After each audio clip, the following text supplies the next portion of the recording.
दोस्तों, आज का टॉपिक हमारा बहुत ही इंटरेस्टिंग होने वाला है क्योंकि लोग और हम अपनी जानकारी फाइनेंशियल सेक्टर के बारे में बिल्कुल सटीक मानते हैं कि हमें सब कुछ पता है।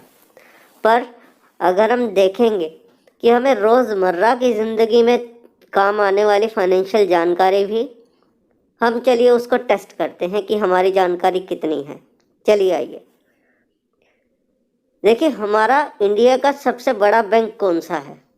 जी, सबसे बड़ा पूंजीपति बैंक कौन सा है? SBI, HDFC bank, ICICI bank या आरबीआई? चलिए, हमारा टाइम स्टार्ट होता है अब।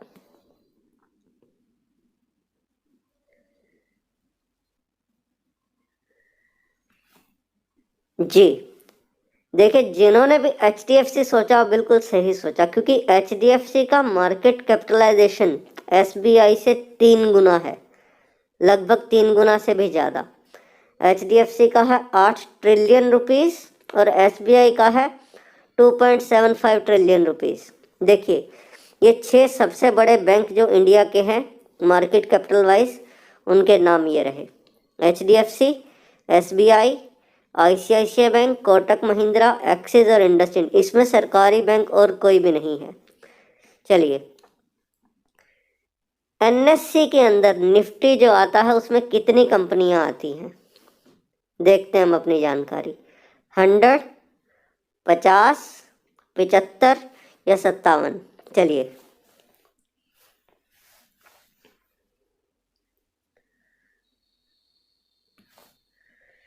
देखिए, निफ्टी 50 जो है 50 कंपनियों का इंडेक्स है ये।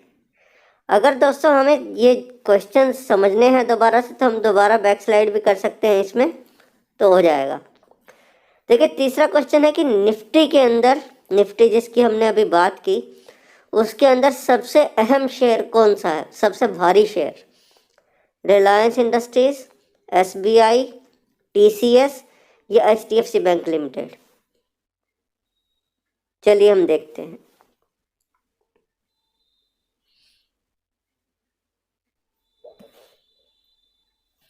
यह है एचडीएफसी बैंक, दोबारा से, क्योंकि इसकी मार्केट कैपिटलाइजेशन भी सबसे ज़्यादा है और इसका वेटेज देखिए, निफ्टी के अंदर इसका वेटेज है 10% से भी ज़्यादा।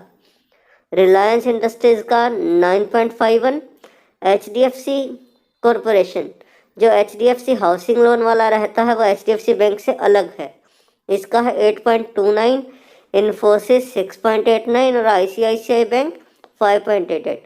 अगर मानिए ये पांचों शेयर जो आपके स्क्रीन पर दिख रहे हैं, ये पांचों शेयर नीचे हैं, मतलब माइनस में है जिस दिन, और बाकी अगर 45 शेयर ऊपर हैं, तब भी मार्केट माइनस में ही रहेगी, क्योंकि इनकी वेटेज सबसे ज़्यादा है।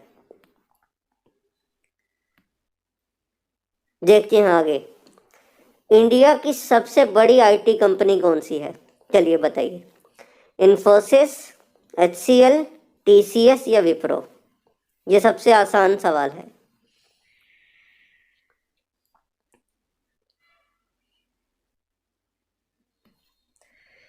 देखिए, इसका जवाब है टीसीएस। पहले कभी हुआ करती थी कि इन्फोसिस थी, अब पिछले कई सालों से टीसीएस जो है इंडिया की नंबर 1 कंपनी बन चुकी है। इंडिया की नहीं, वर्ल्ड में जो टीसीएस का नाम है वो काफ़ी फेमस है आईटी के मामले में। चलिए अब देखिए, इन पांचों स्टेट्स को, इनमें से कौन सा स्टेट सबसे अमीर है, उसके बाद दूसरे नंबर का अमीर, तीसरे नंबर का अमीर और चौथे नंबर का।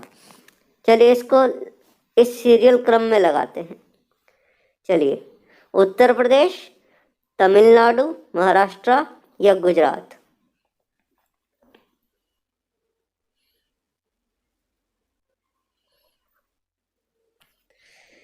देखिए, सबसे पहला आएगा महाराष्ट्र, फिर तमिलनाडु, फिर गुजरात और फिर उत्तर प्रदेश। देखिए, महाराष्ट्र की जो जीडीपी है, इंडिया की जीडीपी कही जाती है $3 ट्रिलियन के आसपास।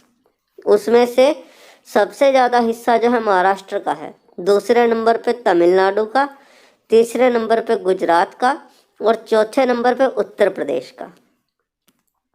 उम्मीद करते हैं आपको मजा आ रहा होगा इसमें।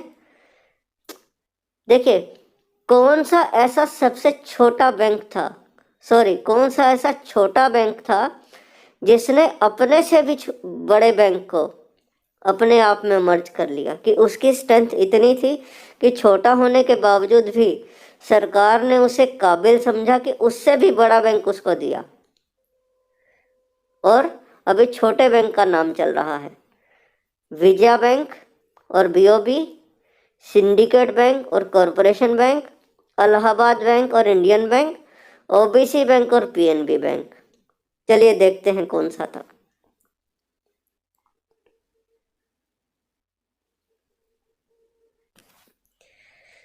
Indian bank. इंडियन बैंक छोटा बैंक था, इलाहाबाद बैंक बड़ा बैंक था, पर इंडियन बैंक की काबिलियत देखते हुए, इंडियन बैंक की जो स्ट्रेंथ देखते हुए, इसका प्रॉफिट देखते हुए, इसकी टेक्नोलॉजी देखते हुए सरकार ने इलाहाबाद बैंक को इंडियन बैंक में सौंप दिया।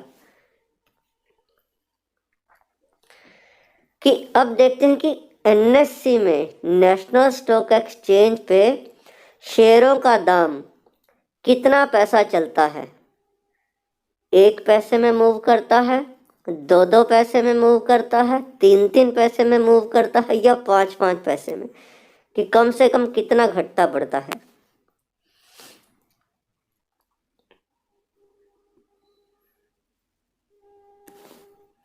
देखिए, कम से कम 5 पैसे घटेगा या बढ़ेगा। नेशनल स्टॉक एक्सचेंज पे शेयर्स के दाम कम से कम 5 पैसे घटेंगे या बढ़ेंगे। और ऐसा ही बॉम्बे स्टॉक एक्सचेंज पर शेयरों का दाम कैसे चलता है, 1 पैसा, 2 पैसा, 3 पैसा या 5 पैसा। चलिए देखते हैं।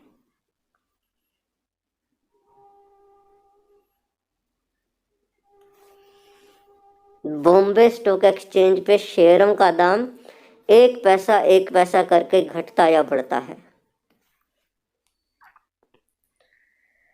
एसआईपी, जो म्यूचुअल फंड का हमने सबने सुना होगा, म्यूचुअल फंड में एसआईपी ज्यादा से ज्यादा कितने समय के लिए लगाई जा सकती है? जी, 1 साल के लिए, 2 साल के लिए, 5 साल के लिए, या कोई भी लिमिट नहीं है। देखते हैं क्या है इसका सही जवाब।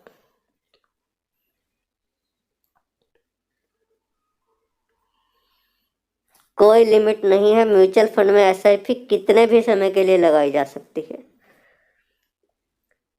और एसडब्ल्यूपी क्या होता है? एसआईपी तो बोला जाता है systematic investment plan. Mutual fund में एसडब्ल्यूपी किसको बोलते हैं?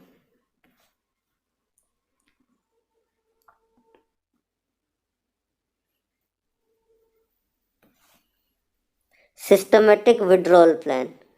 जैसे हर महीने सिस्टमेटिक इन्वेस्टमेंट की जाती है, एक अच्छा टाइम बिताने के बाद अच्छा जब फंड आपका इकट्ठा हो जाता है, तो ऐसे ही सिस्टमेटिक विड्रॉल भी आप लगा सकते हैं कि हर महीने एक फिक्स अमाउंट आपके अकाउंट में आता रहेगा। जैसे आपने हर महीने एक फिक्स अमाउंट दिया था, वैसे हर महीने एक फिक्स अमाउंट आपके अकाउंट में आएगा।